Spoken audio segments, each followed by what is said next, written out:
C'est pourquoi on est parti avec l'image de la veuve qui était dans une situation de crise. Et dans la situation de crise, il y a une mission. Donc, crier à Dieu, quelle est ma mission? Cette femme-là, sa mission dans la situation de crise, ok, on veut vendre tes enfants. Tes enfants qui sont avec toi depuis longtemps. Ce qu'on appelle enfant, c'est ce que tu as engendré. Aujourd'hui, on veut t'arracher ce que tu as engendré. Qu'est-ce que tu dois faire? Rentre avec ce que tu as engendré là. Et puis déverse ton huile dedans. Déverse ce que Dieu t'a donné. Donne-leur tout. Ça peut être un parent qui veut tout donner à son enfant. Ça peut être des enfants spirituels à qui tu veux déverser ce que tu as traversé. Parce que vous savez, l'expérience permet de gagner du temps. Quelqu'un disait à une personne, en fait c'est quelqu'un qui était avec son assistant à une conférence et puis il lui a dit, va m'acheter des CD. Il est parti, il est revenu voir son boss avec qui il travaille. Il dit, mais ça coûte $1000. Et puis il dit, mais va l'acheter. Et puis l'autre dit, mais ça coûte $1000. Il dit, mais en 30 ans, quelqu'un a vécu des expériences. Il le met dans un CD. Il le fait en livre pour t'enseigner. Et toi, tu me dis, ça coûte $1000. Mais ça te fait gagner du temps. Parce que ce que lui il a appris, il a mis dans plusieurs livres pour toi. Et toi, tu ne veux pas acheter? Vous voyez? Parfois, tu traverses des crises, mais le prix à payer, que toi tu as payé là. C'est pour ça que Jésus pouvait dire, quand il parlait à la femme,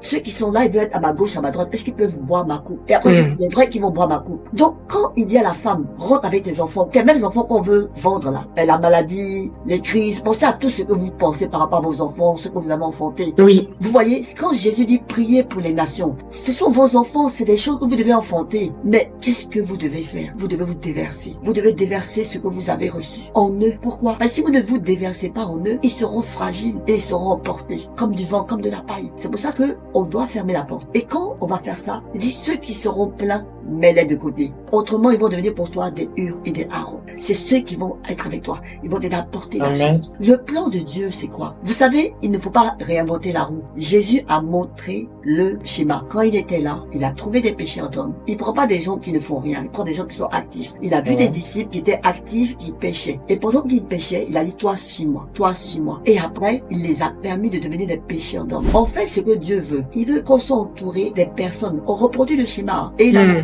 12, ça fait ses preuves. Parce qu'avec 12 personnes, on dit ceux qui ont bouleversé le monde sont venus vers nous. Ça veut dire quoi? Dans ce que tu fais, tu as 12 personnes avec qui tu travailles. C'est le plan de Dieu. Mais toi-même, tu es sorti de 12 aussi. Donc, faut pas oublier d'où tu es sorti. Faut pas oublier qui était ton Jésus. Faut être reconnaissant. Faut honorer. Dans honorer, il y a honoraire. Si tu peux semer, investir, donner ce que tu as reçu. Dieu n'a pas dit, il faut honorer parce que la personne, elle est bien, Non, non. Tu honores parce que c'est une loi qui marche. David, il pouvait dire qu'il va pas honorer son père. Mais David, qu'est-ce qu'il a fait? Il a honoré Saül. Pourtant, Saül était prêt à le tuer. Donc, quel que soit ce que vous voyez, un père qui est prêt à faire contre vous, Dieu n'a pas dit, regarde ce qu'il est prêt à faire contre toi. Il dit, honore-le.